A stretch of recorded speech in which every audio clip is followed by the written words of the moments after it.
Steve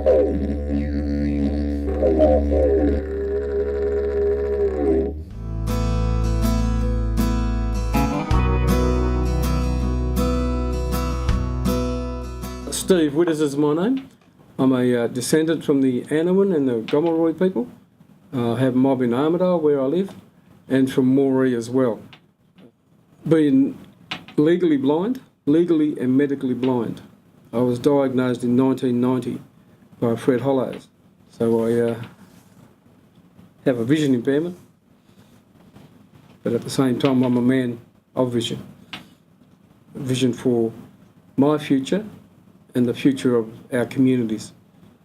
I think there's a lot of potential and certainly a lot of vision out there that even a blind man can see.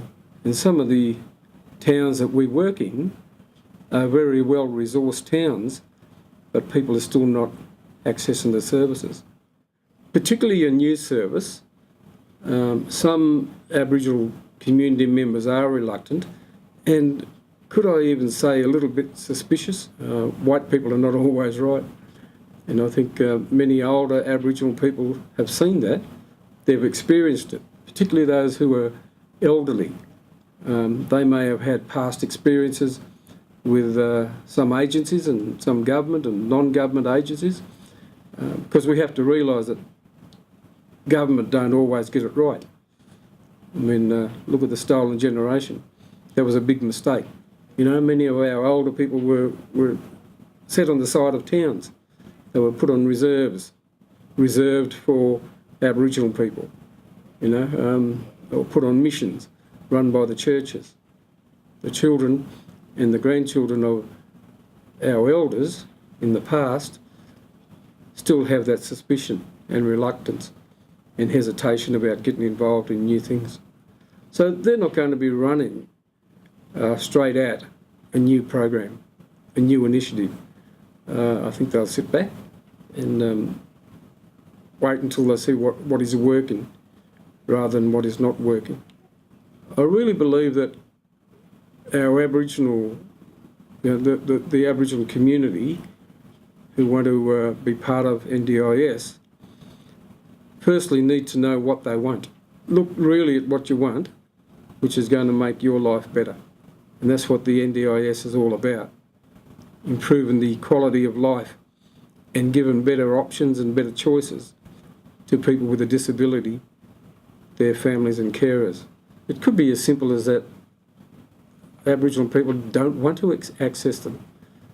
They've been supported by extended family all their lives, and why should they access them? Why should they look at other services? But it's not always about the reluctance of the Aboriginal people wanting to access the services. It's about the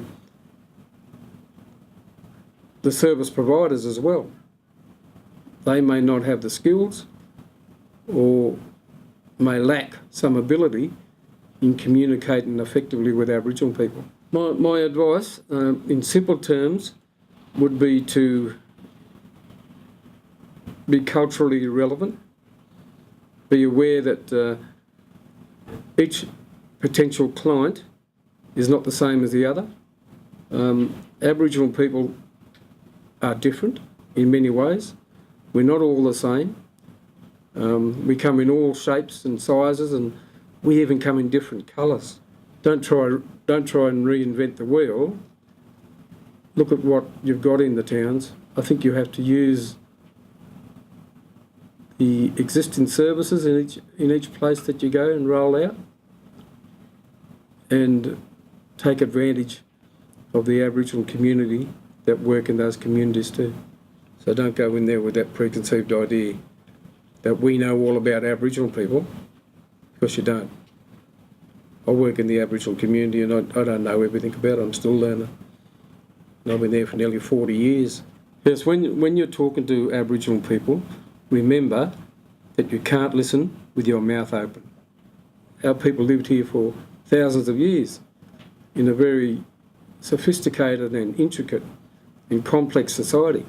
Yeah, look, I think one of the strengths of the Aboriginal community is their strong social connections and networks.